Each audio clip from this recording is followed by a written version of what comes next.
Le bonheur, en réalité, c'est le soulagement par rapport au malheur. Donc en fin de compte, c'est proportionnel au malheur.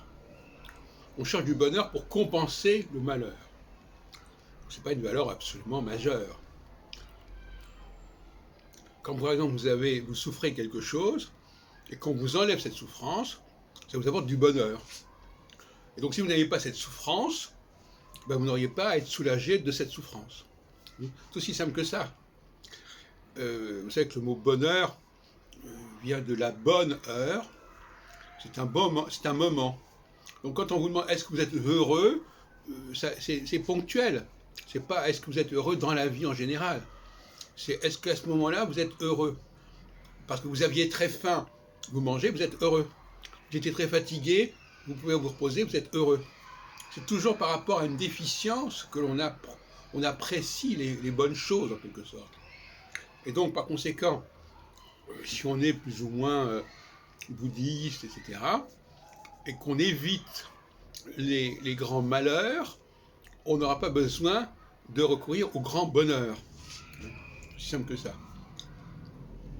C'est un peu ma philosophie.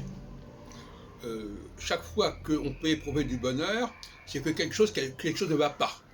Quelque chose qui ne va pas, et le bonheur consiste à évacuer ou oublier ce qui ne va pas. Ponctuellement, bien entendu. Donc j'ai toujours trouvé un peu bizarre d'attacher tant d'importance à cela.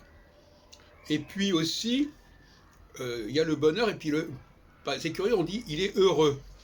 Ce qui ne veut rien dire, puisque heureux, ça peut être aussi bien heureux que malheureux. C'est comme en anglais, luck, qui vient de l'allemand Glück. Bon, lucky, c'est quelqu'un qui est heureux, comme dans Lucky Luke. Mais en fin de compte, on dit good luck. Donc si on dit good luck, c'est qu'il y a aussi bad luck.